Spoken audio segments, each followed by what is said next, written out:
Hey everybody, welcome back to my channel. I'm Heather and today we're going to be doing a reading vlog where I take you to the library and I pick out some books and then I read the books and I talk to you about them. So I've already been to the library, so I'm going to take you back about a week and show you the books that I got, and then we're going to talk through them, and then we're going to start this reading vlog. So here's about a week ago.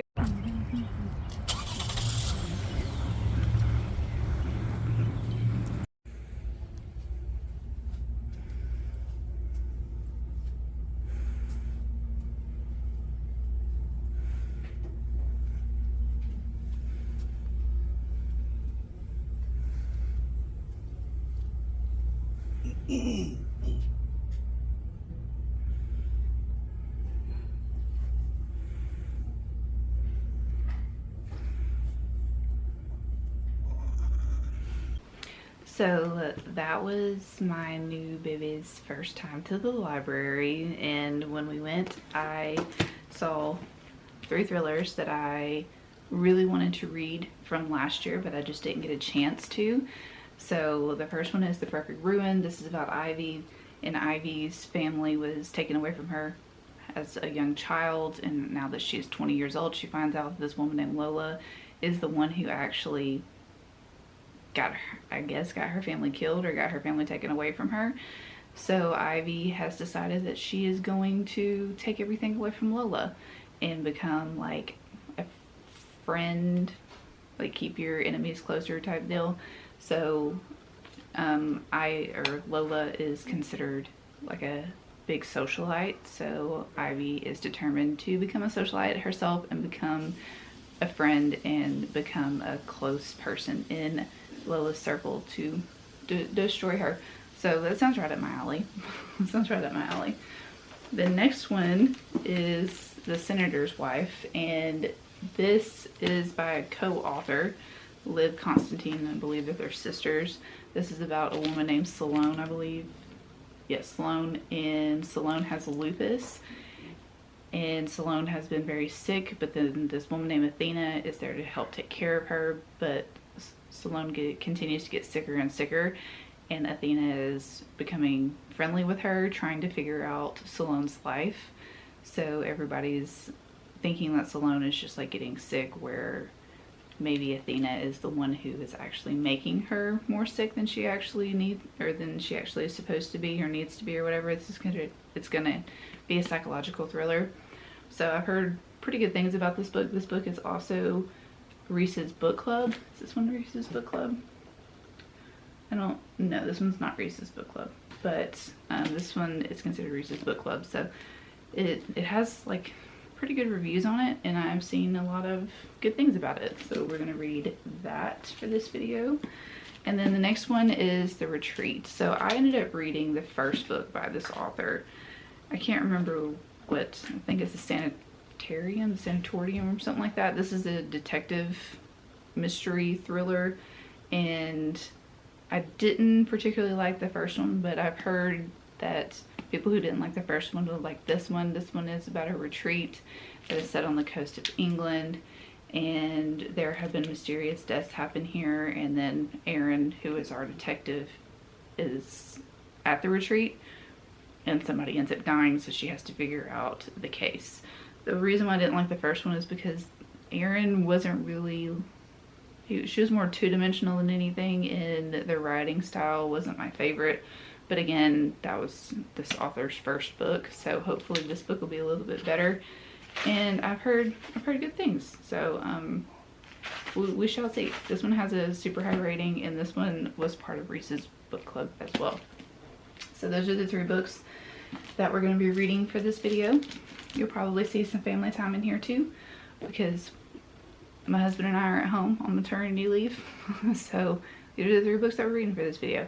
Hopefully you enjoy it. Let me know in the comments if you read any of this video, or if you read any of these books, and let's get started. So I am halfway through The Perfect Ruin. I read half of this book yesterday. It's a really quick read. It's also very entertaining. Ivy is a very unlikable character. Basically everyone in this book is unlikable, so if you want to read this book, go into it knowing that you're probably not going to like anyone. But the author also has a way of writing these characters to make you actually feel for them as well. You feel for Ivy in here, and you kind of have an understanding as to why she's doing what she's doing, even though it's not ethically right. And then you are also meeting all of these socialite women that are very rich, and Lola specifically is married to a plastic surgeon, and they live in Miami. They live in a huge house. She gets to do all these charity events. She also did something to Ivy. We don't know what it was yet, which is why Ivy is trying to become her friend and getting into her circle, because Ivy is trying to basically ruin her entire life, and Lola doesn't know that that's happening. And that's really like in the first part of the book, so that's not a spoiler whatsoever. But as Ivy is getting to know Lola and see how she actually is, she realizes that Lola really likes to take on projects, like take people on as projects that are beneath her, I guess you could say. She tries to fix them. She gifts them with a lot of things. She also is very controlling, and as Ivy is getting to know her on a more personal level, she realizes that Lola is also not as nice and sweet and caring as she portrays. Something happens in this book, and Lola's like, no, just sweep it under the rug, act like it didn't happen. And Ivy is realizing like, oh, so that's what happened with me too, basically. So these women are not all good. And Ivy is 27 years old. She's got some mental things going on, and she knows that she's not a good person. She tells you that she's not a good person, and she is basically writing to her therapist in this book after something happens, and telling her therapist like, yeah, you told me to write to you when bad things happen, so I'm writing to you, but you need to read the entire story before you start trying to treat me or start, you know, judging me for what I did. So yeah, we still don't know what Lola has done to Ivy, but it's very entertaining, and it's, like I said, it's a very quick read. And going into books like this, when you automatically know that the main character is not a good person, makes it a little bit more entertaining to me, because like I don't have any expectations for her besides being a terrible human, you know? I am very interested to see how the rest of this story is going to go. I like these kind of stories. They, you know, it's like watching a Lifetime movie. You know that the main character is a horrible person, but you're like, okay, what is she going to do next? It's kind of like that, and I am enjoying it. Hello, updating you on this video, letting you know I finished The Perfect Rune and I'm giving it 4.5 stars. This book was full of messy characters, full of unlikable characters, full of unruly characters, just full of characters in general, mostly women that had their own agendas, that did not care about other people's feelings, and it was a hot mess, but I enjoyed the crap out of it. So it was a dumpster fire, but I so enjoyed it. I read this book basically in a day and a half. It's a very quick read. So we have Ivy, who lost her parents when she was 14 years old, and we also have this woman named Lola. Ivy figures out that Lola is the person who did something to her parents when she was 14, and she has decided to ruin Lola's life. So she becomes Lola's friend and gets in her circle, gets in her charity work and all that kind of stuff, and she has a plan to ruin her. She also has a plan to try to get Lola's husband as well. But then there's a twist in this book that I did not see coming with another character in here. And I was like, oh, you're good, you're good. And that just kind of like, it bumped my rating up, because it was going to be about a 4, but it bumped it up to a 4.5. There were some things in this book that happened that were a little unrealistic. Like, I feel like the story could happen, honestly, and I feel like it does happen, but there are some things in here that were unrealistic a little bit. Ivy she's got a lot of stuff going on internally, and she knows it. And she's just one of those characters that keeps going and going and going. But then she got a little bit obsessed, and that's kind of what threw me off a little bit. Like, obsessed with something else. I was all for her ruining Lola's life, but then other stuff started happening, and that's kind of bumped it down for me a little bit.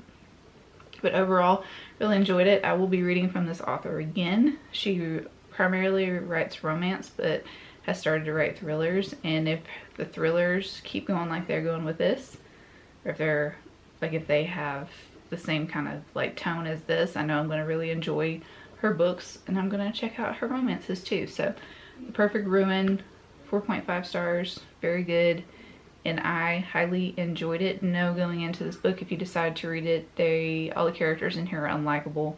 They're all morally gray, and they're not very good people. So just know that going into it. A bunch of rich people who do not think of other people, or if they do think of other people, they have their own agendas as to why. They're not doing it for good reasons. So there's that. And then I started to read The Retreat by Sarah Pierce. I've only gotten to chapter 3, but there's already been somebody who's died, and then we have run into, what is her name? Her name is Erin, I believe. No, it's Ellen. Yeah, her name is Ellen, and she's going to be the detective on this case, but somebody has died. The prologue, you get to see the death, so know that going into it. But you do get to see the death, and she evidently she has this new partner, and what is his name? I don't remember. Steed. She has a new partner named Steed, and they're going to solve the crime together, evidently. So there's that. That's my update for this video. I will let you know when I'm 50% into this book, or when I start The Senator's Wife. I'll probably end up finishing this book first, because I'm also reading 4 other books at the moment for other videos. But yeah, I'll let you know how I feel about it, and I'll holler back at you in a little bit. Again, sweet little baby's head right here. See it? Please excuse my appearance. I washed my hair, and this is how I get my curls. But anyways, I am halfway through. We're a little over halfway through The Retreat. I'm actually really liking this one. I'm liking this one a lot more than I did the first book that was written by this author. I think it was called the Sanitarium, whatever. But I'm actually enjoying this one a lot more. Her writing has gotten a lot better in this one, and she's not using the like try to be super suspenseful at the end of every chapter like she did with the first one. I'm also enjoying the atmosphere of this book a lot more, because we're on an island, and it's talking about like all the different parts of the island, where the retreat part is very open, very airy. It's beautiful scenery. There's trees everywhere. You can see the ocean. You can hear the ocean and all that kind of stuff. But then on the other side of the island is more of like wildlife and very dense forests and mystery. And there's this mystery about the island itself. There was a school that burnt down on the island. It was like a reformatory school, basically, where kids that were considered bad or troubled kids went, but that school burnt down and all those people died there. And then there was also a serial killer that was on this island, and there's still a bunch of mystery behind this island. And Ellen's fiance is actually trying to, he is the person that is trying to remake the island as a happy place to go. He is working on the retreat, and he is a part of like the team, the marketing team for the retreat. So he's trying to actually make it very nice and publicize it as like, hey, look, this place is no longer bad and all that kind of stuff. So, but there are murders. There's a murder that happens. Well, there's a death that happens, and Ellen is called to the island because she's the closest detective there.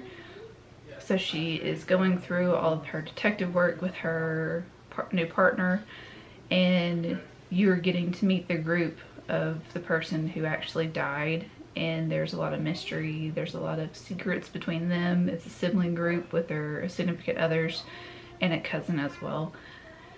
But overall, it's not that bad. I'm actually flying through it. I started reading it a little bit like 2 days ago, and then today I got to 192 pages. So I've read over 150 pages today. So it's not bad, but hopefully I'll finish this because I need to return it to the library tomorrow. But I don't know if I'll finish it. If I don't, I'll just redo it. But yeah, so it's not bad, and it has me intrigued, and I want to know what happens. It's been a few days, but I finished The Retreat, and I'm giving it 3.5 stars. I like this one a lot better than I liked the first one. There's still some things that irritated me in this book with the author's writing style, because she tries to be super suspenseful at the very, very ends of the chapters and like leave you on a cliffhanger type thing. But it just irritates me when she does that. This book had a lot more action in it than the first one did. With Ellen herself, you get to see Ellen more in her element than you do in the first book, the sanatorium, however you say it. I also liked her and Steve, what's his name? Her partner. I don't remember his name. It's been a couple of days since I read this, so Steed. Yeah, Steed. I liked his character a lot too, and I feel like you're going to see a lot more of him in the third book, because there's a third book. It is either coming out, I think it's coming out in July. And I will be reading it because I'm interested. I can tell that this author is getting better and better with her writing as the books go on. And the mystery behind this one, there was a lot of red herrings, but it was done a lot better than the first book. The author did a really, really good job with the atmosphere in this book. But the overall characters, still kind of two-dimensional. Ellen was a lot more fleshed out. The overall sibling group, wanted a little bit more from them with like character development. But overall, not a bad book. I would recommend it to you if you were just getting into detective thrillers, because the ending, I was kind of like, oh, you surprised me there. Good job. The ending was a surprise to me. So just wanted to let you know, finish this. I started on The Senator's Wife last night. It's in my living room, but so far I think it's going to be good. I think it's going to be really good, because there are some characters in here already that I am very intrigued by. We'll say that, because they are not good people, which is all like politicians and stuff like that. So I already knew going into it that these people aren't going to be good people, and they all have their own agenda and whatever. I'm not going to get into that, but yeah, I wanted to fill you in. Also, Chris and I, Chris is my husband if you did not know, we just recently had our wedding anniversary. We went to the one of our local arcades, and we bowled and we did all that, and I'll put some clips in of that in just a second. But yeah, we had a really good time.